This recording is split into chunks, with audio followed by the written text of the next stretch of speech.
What's up guys, welcome back for part 2 of this tutorial. And if you haven't seen the first part, please check it out. The link is in the description below. In this video, I'll be covering the canvas and the stickers. I've already added a cute kitten video in my timeline. Let's add a few photos in the timeline as well. We'll do that by clicking the plus button and select the video or photo tab. Once in the folder, click the photo tab and choose the photo you need. Once you're done, click the green check mark on the bottom right of your screen. Now, all of the selected clips will be in your timeline. But first, let's set the canvas size to the format you need. For this, click the canvas tab and browse the options available to select the format you need. For this video, I'll be using the YouTube format, which is 16:9 ratio. There are other formats appropriate for Instagrams, TikToks, and many more. Adjust the photo with your fingers or by using the sliders to fit in the frame. Drag the photo to the center by using the guides.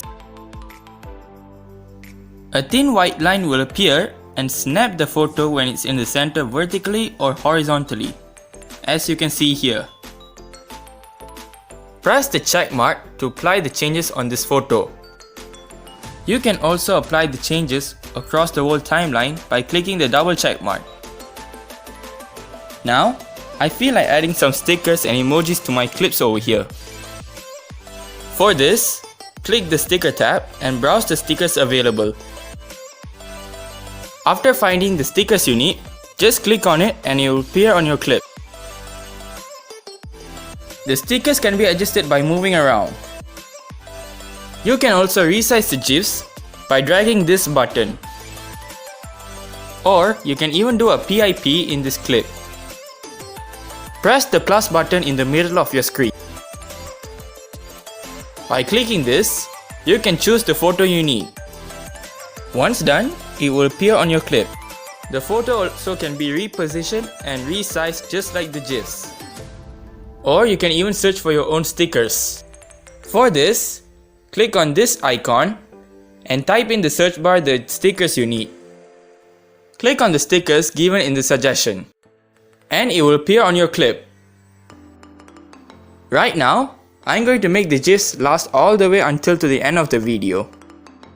For this, drag the arrow at the side of the gifs until you're satisfied.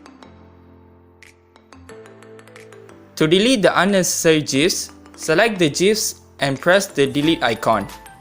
Now, if you guys did a mistake and you want to change it back, there is an undo option at the center left of your screen. There are also other gifs and stickers available, but you need to download some other apps and unlock the Pro version of Inshot. So once you're satisfied, click the checkmark icon. So that's all for this video. Join with me in part 3 where I'll be talking about everything you need to know about the music tabs. Until then, don't forget to subscribe and click the notification bell so you won't miss any of my videos.